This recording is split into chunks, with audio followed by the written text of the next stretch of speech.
día nuevamente con ustedes para compartir la palabra del Señor. Me acompaña el pastor Joel y el pastor Alexander. ¿Cómo están? Dios le bendiga, pastor. Bien, gracias a Dios. Bueno, hoy tenemos un mensaje para los creyentes, para la iglesia. ¿Qué hacer para vencer? ¿No? Y también aquellos que quieren acoplarse a la fe cristiana para que les pueda funcionar y poder ver un Cristo vivo y activo. ¿Qué es lo que tenemos que hacer, ¿no? Para ver la mano de Dios sobre nuestras vidas? El primer texto que quería leer se encuentra en San Lucas capítulo 4 y verso 16 al 21, donde el mismo Señor se presenta que el Espíritu de Dios estaba sobre él porque lo había ungido el Señor, dice, para dar las buenas nuevas a los pobres. Creer realmente que Jesús vino a darnos una palabra de esperanza. Creer también que vino a sanar a los quebrantados de corazón, a pregonar libertad a los cautivos, vista a los ciegos y a poner en libertad a los oprimidos, a predicar el año agradable del Señor. Y después de que Jesús leyó este párrafo del profeta Isaías, que está en el Antiguo Testamento, todos en la sinagoga se quedaron mirando sorprendidos y él les dice: hoy se ha cumplido delante de ustedes la Escritura. O sea que les estaba diciendo: yo soy el Mesías. Se armó un revuelo santo. Debemos creer primeramente para poder tener una vida de victoria. Creer que Jesús es el Mesías, que Jesús, conforme a sus palabras, nos vino a traer una esperanza viva. Sí, ¿no? Y creer en la divinidad de Jesús, ¿no? Porque muchas personas por ahí dicen: sí, yo creo en Jesús, pero lo toman como alguien que existió, o como un profeta más, o como una persona, un pensador de su tiempo, ¿no? Que dijo cosas lindas. Sin embargo, la esencia del Evangelio es justamente creer que Jesús no fue una persona más. Si bien vino a esta tierra como una persona, pero es el Hijo de Dios, que vino, murió en una cruz por nuestros pecados, y al tercer día resucitó, y hoy está vivo a la diestra del Padre. Es creer no en alguien que existió solamente, sino en alguien que está vivo hoy, y que puede con su vida hacer efecto en nuestros corazones y transformarnos. Claro, Él es el Mesías, Él es el Hijo de Dios, ¿no? Que a través de Él podemos alcanzar la plenitud de la bendición que Dios tiene. Sin Jesús no hay absolutamente nada en el ser humano, por más que se pueda esforzar y tener algunos logros pasajeros acá, en Cristo está la plenitud de la deidad. Todo Dios está también en Cristo y viene a vivir en nuestra vida, ¿no? Para poder mejorarnos, ayudarnos y sobre todo darnos la vida eterna. Pero todo comienza con creer. Por eso, pastor, la Biblia es categórica al decir que en la vida tenemos que correr con paciencia la carrera que tenemos por delante, poniendo siempre nuestra mirada en Jesús, dice en Hebreos 12, porque Él es el autor y el consumador de la fe. Ahí está cimentada nuestra victoria, ¿no? Si queremos vencer, Jesucristo tiene que ser el eje de cada una de las decisiones que tomemos en esta vida. Así es. Aparte de recibir la salvación, que es lo más importante, también hay otros beneficios, ¿no? Porque dice, bueno, esperanza nos trajo a todos, a los pobres de espíritu, a los que le dicen: yo tengo necesidad de ti, Señor, ayúdame. Hay una esperanza para cada uno de nosotros. Pero también Él dice que vino a sanar a los quebrantados de corazón. Quizás personas que tienen una enfermedad terminal, seres queridos enfermos, personas que perdieron un ser querido, gente que tuvo una desilusión amorosa o una separación, o un joven que sus padres se separaron y está ahí con un quebranto en el corazón. Tenés que creer que Jesús sana el quebranto del corazón. Es así, ¿no? Es el médico del alma, ¿no? Como también se lo puede llamar, porque no solamente tiene el poder para sanar un cuerpo enfermo, sino también un corazón enfermo, ¿no? Que quizás muchas veces es mucho más difícil y mucho más doloroso un corazón sufriente para sanar que un corazón que está bien pero que está atravesando un problema de salud. Así que aquellos que quizás nos están viendo, ¿no? Y tienen algún problema emocional o un problema en su corazón, un corazón quebrantado, un corazón donde decís: bueno, tengo angustia, no sé qué hacer, tengo miedo, siento quizás pánico, cosas, ¿cómo puedo obtener la solución? Bueno, Jesús vino a decir: mi paz os dejo, mi paz os doy. Y yo no la doy como el mundo la da, sino que es una paz que sobrepasa todo entendimiento y a toda ciencia. Ahora, bueno, si tenemos tiempo vamos a hablar también del Espíritu Santo, ¿no? Referente a este tema de sanar el quebranto del corazón, porque Jesús lo llama el consolador. Es el que puede consolar realmente las penas del alma. Estaba viendo en un noticiero en estos días que había una pareja que perdió una hija el año pasado y en los comentarios la gente decía, nunca va a poder ser sanada o sanado de ese dolor. Entonces digo esto, si lo vemos humanamente tiene razón, porque la pérdida de un hijo humanamente no se puede sanar. Pero si lo vemos desde el punto de vista espiritual, queremos decir sin lugar a equivocarnos que Jesucristo sana aún ese corazón quebrado que pudo perder un hijo. Ese es el gran poder de Dios. Y no lo decimos porque está escrito solamente o porque lo hemos estudiado. No, no, no. Lo decimos completamente seguro de lo que estamos hablando porque hemos visto y sabemos de gente que ha pasado esa prueba y ha sido completamente consolado su corazón. Por eso, pastor, él también en ese discurso, allí que estaba leyendo, Jesucristo dijo que él vino a pregonar libertad a los cautivos, ¿no? Y él a través de su Espíritu Santo, como usted decía, ¿no? Él trae esa libertad, ese consuelo al corazón que está triste, él lo convierte en un corazón con gozo. Así es. La cautividad, que el mismo hombre se mete en esa prisión, a veces por los vicios, el pecado que va arrastrando, y se da cuenta en un momento que está en una prisión. Pero Cristo, como dijiste, vino a libertar a los cautivos. Hay que creerlo. Vino a darle vista a los ciegos. Vista a los ciegos. ¿Cuánta gente está ciega espiritualmente? No nos damos cuenta de la realidad de que hay un Dios todopoderoso que hace 2000 años Cristo cambió la historia, antes y después de Cristo. La tumba está vacía. Millones de personas le siguen, su palabra es real, damos testimonio que Él vive dentro de nosotros a través del Espíritu Santo y, como dijo alguien por allí, la mentira no puede durar tanto tiempo. ¿Cómo puede ser que siglo tras siglo tras siglo haya gente con fervor dispuesto aún a dar la vida por la causa de Cristo? Aún Napoleón dijo, me gustaría tener algunos soldados como seguidores de Cristo que están dispuestos a dar su vida por su Maestro. Es que solamente cuando se conoce la verdad, ¿no? Uno puede tener esa disposición del corazón para negarlo a todo por Cristo, ¿no? Ya vamos a ver más adelante lo que significa seguir a Cristo y dejar cosas también por el Señor, ¿no? Pero qué importante está este punto inicial, ¿no? De acceder a Cristo, ¿cómo lo accedemos? No es por el conocimiento o por acumular saberes, sino que es por la fe. El Señor quiere que accedamos por la fe, porque así todos tenemos la misma posibilidad de creer en Él, ricos, pobres. Cualquier persona que nos esté escuchando puede acceder a Cristo mediante la fe. Un corazón desesperado puede acceder a Jesús mediante la fe. Jesús le dijo a Jairo, cuando su hija se había muerto, no temas, cree solamente, le dijo.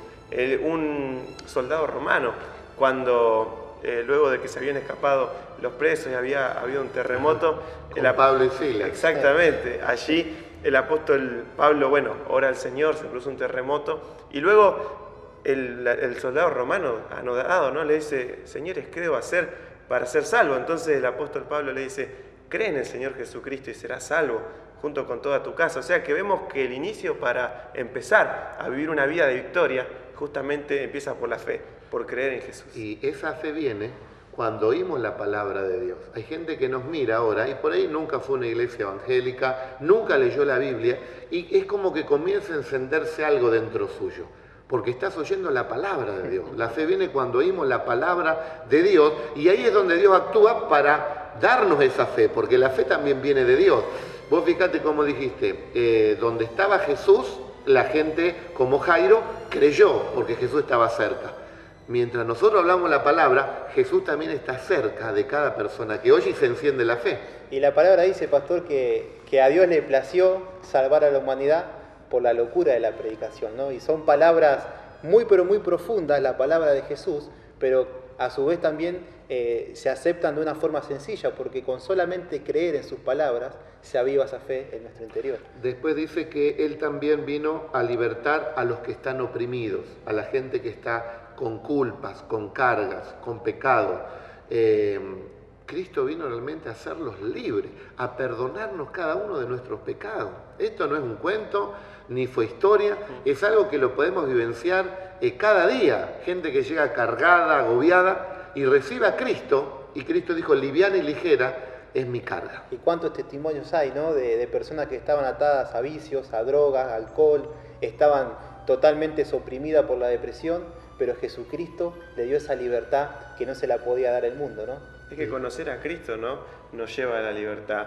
Jesús se mencionó a sí mismo como yo soy el camino, la verdad y la vida, ¿no? Después en otro momento él dice, y conoceréis la verdad. O sea, asimilamos la verdad con Cristo y la verdad os hará libres. Pero él dijo palabras que nadie dijo. Él dijo que era hijo de Dios y dijo que nadie va al Padre si no es por medio de él, ¿eh? O sea que Jesucristo tenía la identidad bien clara, quién era y el objetivo por el cual vino aquí a la tierra, para salvarnos a todos nosotros que estábamos sumergidos en nuestros pecados. Por eso bendito sea el Señor que nos da esta libertad, ¿eh? Nos libertó de la opresión que causa el pecado, ¿eh? Porque eso que se hacen los piolas, voy para aquí, voy para allá, después cuando están solos tienen una carga de pecado, ¿eh? Porque cuántos padres hoy lloran porque no pueden ver a sus hijos por una macana que se hicieron por aquí y por allá. Cuánta gente, por empezar, que está todo bien, una fiestita aquí y allá, que la droga, que aquello, y terminan destruidos. Cuánta gente es engañada por el cebo del pecado. Es la carnada, ¿no?, que la gente muerde esa carnada y queda atrapada cautiva. Pero Cristo vino a libertar a los cautivos y dijo, vino a proclamar el año agradable del Señor. Esto los israelitas lo entendían bien, cada 50 años era el año de jubileo, o sea que la tierra descansaba. Los que eran esclavos eran libres. Si habían perdido tierra, las recuperaban. Entonces Cristo dijo, este es el año. Y Cristo sigue diciendo, este es el tiempo. Ya hace 2000 años que está durando este tiempo de jubileo para todo aquel que se quiera acercar. Libertad de la esclavitud del pecado, recuperar todo aquello que hemos perdido y vivir una vida de paz y de alegría juntamente con Dios y teniendo realmente esperanza. Después que le dijo todas estas palabras, les dice, hoy se ha cumplido delante de ustedes esta escritura. Hay gente que por ahí cree, pero dice, bueno, mañana lo voy a poner por obra. Hoy es el momento. Hoy es el día de salvación. Hoy es el día de tener fe. Hoy es el día de vivir para Dios. ¿Cuánta gente ha dicho mañana y mañana no llega más? Mañana llega más. Entonces, primero, para vivir una vida triunfante en Cristo, tenemos que creer. Segundo, tenemos que tomar la palabra. Ahí cerquita en Lucas 5, cuenta la historia, bueno, no lo vamos a narrar todo porque nos va a llevar mucho tiempo, la pesca milagrosa. Pedro estuvo toda la noche buscando pescar y no pescó nada. Viene Jesús y le pide la barca, allí en el lago, estaba en las costas del lago de Genesaret, y se la presta Pedro, se la presta. Después Jesús le dice, bueno, boga mar adentro. Y ir mar adentro era para que tiren las redes. Y Pedro le dice, Señor, hemos estado tratando de pescar toda la noche y no hemos pescado nada.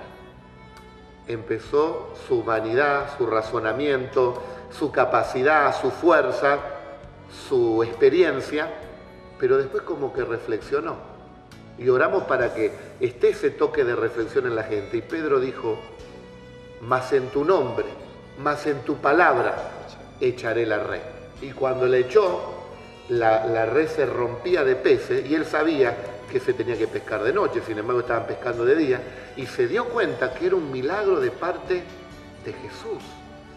Cuando él ve esto, dice, apártate de mí, Señor, porque soy un pecador. A mí lo que me impacta es que Jesús le hace un milagro en medio de sus pecados, como diciéndole, más que condenarte, yo te amo y quiero que conozcas que puedo hacer grandes cosas en tu vida.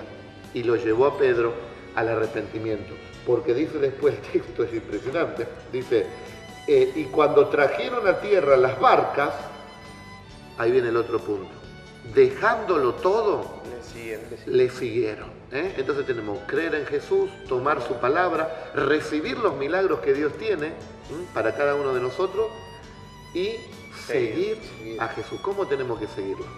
Con todo el corazón. Jesús dijo, quien quiera venir en pos de mí, niéguese a sí mismo, tome su cruz y sígame. En otras palabras, lo que quiso decir, bueno, debes darme el primer lugar de tu vida. Quizás a todos nosotros Jesús no nos pida que dejemos todo y le sigamos, pero sí nos pide tener la disposición en nuestro corazón de que si es necesario, dejarlo todo. Y poner primero a Dios. Por eso. Porque dejándolo todo ya que no brillen tanto esas luces para que no tengan el primer lugar las luces, ¿no?, del mundo, sino que esté primero Cristo en nosotros, porque algunos tienen primero, bueno, tantas cosas y a Dios lo dejan si tengo tiempo. ¿Cómo? Al dador de la vida, al que nos sostiene en este momento no vamos a tener tiempo. Hoy estamos haciendo un programa radial y Nico con este tema me dice, pastor, pero mire, ellos después que pescaron todo esto, en el ámbito material podemos decir, lo dejaron todo y siguieron a Jesús. Ese regocijo de tanto material lo cambiaron por algo más grande todavía. Y eso es realmente lo que tenemos que entender, que hay algo más grande que las cosas terrenales, que las cosas materiales, y es este Cristo maravilloso que se recibe por medio de la fe. Es que Pedro, pastor, la misma persona que recibió este milagro material, más adelante luego le dice al Señor, Señor, ¿a dónde iremos si solamente tú tienes palabra de vida eterna? Ellos habían comprendido que en Jesucristo estaba la abundancia de la vida eterna. Estando cerca de Jesús, dejándolo todo por Jesús, era la mejor inversión que ellos podían hacer en su vida, porque el Señor Jesús no es deudor de nadie, ¿no? Ahora, también podemos ver y tener esta enseñanza, que también al Señor le agradó la fe de Pedro. Jesús estaba cerca, le infundió esa fe y Pedro la aceptó, porque él la tiró a la red.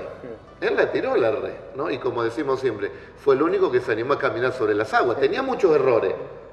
No calificaba en requisito quizás para recibir milagro. ¿Quién califica? Ninguno califica. Pero él tuvo fe. Como también hay nomás en Lucas 5, 5:18 en adelante, nos habla de que había una persona paralítica y había 4 amigos que Jesús dice, y viendo la fe de ellos, levantó al paralítico. Porque los amigos lo subieron por el techo, porque no podía entrar a la casa. ¿Y cómo es que Jesús vio la fe de ellos para que reciban este milagro? Vieron la acción, vieron el movimiento, como en Pedro, tiró la red. Y cuando eso pasa, ocurren milagros. También tenemos a Leví, a Mateo, en el capítulo 5, 27. Después de estas cosas salió y vio a un publicano llamado Leví, sentado al banco de los tributos públicos. Le dijo, sígueme. Y dejándolo todo, se levantó y le siguió. ¿Qué le ofreció el Señor? Si Mateo tenía una buena oficina, seguramente mirando al mar de Galilea, cobraba sus impuestos, le ponía sus buenos intereses, estaba recontra bien. Pero ese sígueme, Cristo, en el mundo espiritual, pudo entender Mateo que le ofreció algo más grande, ¿no? Porque todo eso no le daba la paz, no le daba la seguridad, no le daba la felicidad, y lo siguió. E inmediatamente pasamos al punto 5. El 4 es seguirle, pero el 5 es servirle. ¿Y qué hizo Mateo? Invitó a todos sus colegas, otros publicanos, que no eran muy bien vistos en Israel, porque le ponían, aparte del interés que cobraban los romanos, porque ellos trabajaban para los romanos, le ponían más interés por su comisión, ¿no? Entonces los impuestos eran muy altos. Entonces Israel no lo quería, los fariseos no lo querían, no quería nadie. ¿Y qué hace Mateo? Invita a sus amistades, un banquete, ¿Lo hizo para qué? ¿Para festejar solamente? ¿Para qué piensan que hizo eso? También para que Jesucristo, así como su palabra cambió el corazón de Mateo, bueno, traer a sus amigos para que cambie también con su palabra el corazón de todos los que estaban ahí, que tenían los mismos problemas, quizás las mismas comodidades, pero no sentían en su interior esa paz y ese fuego en su corazón que lo llevó a Mateo a seguir a Cristo. Ahora vos fijate, Ale, que los fariseos, los religiosos, legalistas, ellos murmuraban y decían, en casa de pecadores, en casa de publicanos, fue a comer el Señor con sus discípulos. Y Jesús les dice, porque él sabía lo que estaban allí murmurando y aún pensando, y les dice, los que están sanos no tienen necesidad de médico, sino los enfermos. No he venido a llamar a justos, sino a pecadores al arrepentimiento. Las palabras del Señor son espíritu y vida, ¿no? Y cómo Él tiene misericordia y no mira la condición de los hombres, sino que Él constantemente está buscando el arrepentimiento de las personas. Lo podemos ver en este texto bíblico, que el Señor no vio que eran publicanos, que eran personas que vivían en medio de una corrupción, sino que Él lo primero que buscó fue la salvación de sus almas. Ahora dice que también Mateo dejándolo todo, dejó de hacer trampa. También nos habla de tener este cambio de parte de Dios, de una nueva y mejor vida. Imaginémonos comunidades que practiquen la palabra de Dios. Cambiaría afuera la mentira, afuera la injusticia, afuera la maldad, afuera la violencia. Tendríamos realmente el mundo que quisiera, en donde quisiera vivir todas las personas. Queremos decir que eso un día sucederá, no tenemos tiempo para explicarlo, pero está en Apocalipsis 20, que nos habla del milenio, cuando venga el Señor, por eso le estamos esperando. Pero mientras Él viene, podemos también tener parte de ese cielo, de vivir en el reino de Dios. ¿Dónde está el reino de Dios? Cristo dijo, el reino de los cielos está dentro de cada uno de ustedes. ¿Por qué hemos recibido a quién? Al Espíritu Santo de Dios que ha venido a nuestras vidas. Porque ahí cerquita también, en el verso 38 del capítulo 5 de Lucas, dice, el vino nuevo en odres nuevos ha de echarse, y lo uno y lo otro se conservan. Hay gente que dice, che, qué bueno, vivir de esta manera, como están hablando estos pastores, está bueno, porque te hablan de tener una buena familia, un buen matrimonio, la bendición de Dios, andar en la verdad, pero lo quieren hacer con su fuerza y con su capacidad. O sea, bueno, quiero tener a Jesús, pero también quiero hacer las cosas como las venía haciendo antes. Y no sirve lo nuevo de Dios en una vida, digamos, con la vieja naturaleza que hablamos el fin de semana pasado, sino que tiene que haber un cambio realmente de permitirle al Espíritu Santo que nos cambie. ¿Cuánto tiempo nos queda? Nos queda tiempo. ¿Qué opinas, Joel, vos? Seguramente, para recibir a Cristo debemos tener el corazón preparado, ¿no? Y una vez que aceptamos el mensaje de salvación, lo que Dios quiere es poner el Espíritu Santo en nuestras vidas, porque es el Espíritu Santo el que nos va a guiar a hacer la voluntad de Dios y a vivir esta vida, ayudarnos a seguir a Cristo, a servirle, porque, como vos decías, podemos decir desde un lado afuera, bueno, está bien esto, yo quiero vivir una vida de honestidad, yo quiero ser una persona veraz, quiero ser prudente, quiero vivir una vida agradable a los ojos de Dios, pero el problema está en la naturaleza del hombre, porque el mismo espíritu del hombre tiende hacia el pecado, tiende hacia la maldad, por lo tanto necesitamos un cambio en nuestro interior. La libertad de la cautividad que hablamos al principio, de la opresión que produce el pecado, y Cristo vino a libertar precisamente a los cautivos. Nosotros en noviembre generalmente festejamos el Día de Acción de Gracia, donde toda la congregación va, centenares de personas, y vos ves que ahí no hay droga, no hay alcohol, no hay violencia, no hay mentira, y vos decís, estoy en medio de un paraíso acá. Pero hay gente que trabaja, que estudia, hay profesionales, empresarios, gente de clase media, gente pobre, y podemos pasar fenomenal porque hay algo que nos une, que es Jesucristo, el Hijo de Dios. Y eso no lo puede hacer ningún líder, porque realmente por medio de cada uno según su condición se van armando los grupos. Pero Cristo une a diferentes clases de niveles sociales, podemos decir. Y ese es el milagro más grande, ¿no? Hoy hablamos de recibir los milagros. El milagro más grande que Dios puede hacer es el de cambiar el corazón de una persona. De ser una persona de maldad, de pecado, transformarla y hacerla una persona justa delante de los ojos de Dios. El libro de Ezequiel, el profeta Ezequiel en el capítulo 36 y versículo 26 dice: os daré un corazón nuevo y quitaré de vosotros el corazón de piedra y pondré un corazón de carne. Es una transformación que hace Dios, pero nosotros debemos abrir la puerta a través de la fe, creyendo para que entre el Espíritu Santo a nuestras vidas y Dios transforme nuestros corazones. En los últimos versos aquí de San Lucas, en el capítulo 24, Jesús se lo dice a sus discípulos también, de que no se vayan de Jerusalén hasta que sean investidos del poder del Espíritu Santo, que venga la promesa del Padre. O sea que es una vestidura interna del Espíritu Santo de Dios en nuestras vidas, que es el que nos ayuda a seguir a Jesús. Pues ¿cómo podés hacer para ir venciendo las tentaciones?